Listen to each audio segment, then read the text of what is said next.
Hey guys, it's Annie, and thank you for looking up my channel or whatever and watching this video. In this video, I'm actually going to be talking about a product, a beauty product.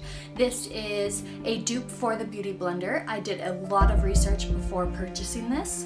And I have not used the Beauty Blender. However, I was not willing to drop $25 for a sponge. That being said, I did spend about $12. With Amazon Prime, I looked at a lot of the reviews, and the product that I found that I wanted to try was this little black one. I liked that it was black. This already has been soaked in water, and you squeeze it out, so you run it under water and then you squeeze it out. I normally use warm water because I like it better on my face, and then you squeeze it out like this a few times, and then this has been sitting for at least 20 minutes by now. But I don't normally let it sit before I actually do my makeup. It's normally a little moist when I'm doing it. So in the video, you guys can see how I did my face. The only thing I've added since then is highlighter and blush. So, but the other thing about this sponge, if you're sponge searching, is that when I squeeze it, when it's wet, when it's hard, it's actually really stiff. And I wish I had filmed this before I put water in it, but I didn't.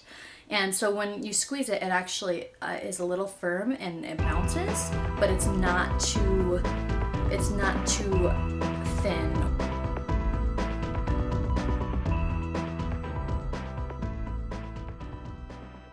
My foundation on here, and I normally put it on my hand and then I dip it in here. Using these type of sponges, you do use more product, but as you can see, it will cover my acne really well. I do normally do a fairly heavy coverage because I do have so much acne, but you just tap it in like this.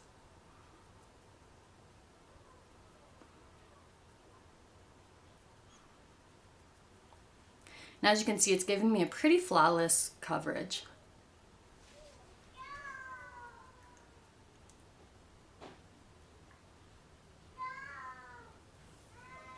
And I am going over my eyes, even though I do actually have color on my eyes right now. My face, I did prep, so I'm using more because I have a lot of acne right now, and I would just want to show you guys good coverage too. So as you can see, it's kind of blended in there. And I always have a lot of stuff that needs covered right here by the crease between my eyebrows on my forehead. And I normally, I kind of dragged it right here, but I normally just pat it in.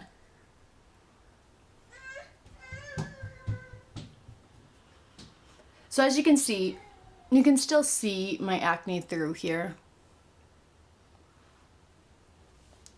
But a lot of that is because of the foundation that I'm using. And honestly, it doesn't bother me that much, as long as my face looks pretty clear. But that's a personal preference. I don't mind not looking perfect all the time.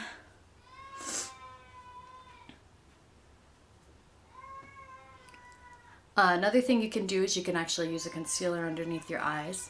So I'm gonna go, so that took a little while. I'm gonna go ahead and do this with a powder. I have been using this with a powder before, which I have really liked the results, but I do often use my brush for my powder. Tap the stuff out of the lid.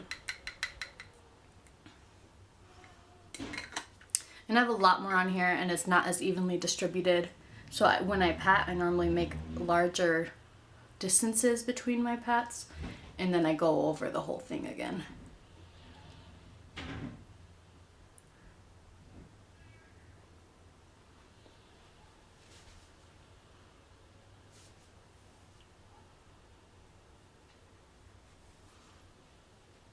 So there you go. That is just kind of the basic. Like, see, I got a lot. Those really bright spots. I probably, because my acne is so bad right now, I probably would go over this with a brush. Actually, I'm going to go over it with the Beauty Blender one more time just to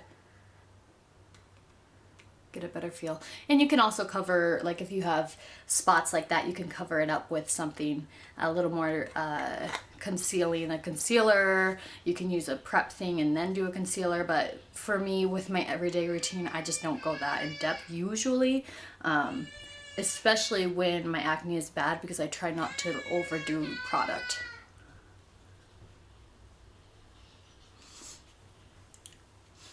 and I like the results. So again, I will leave a link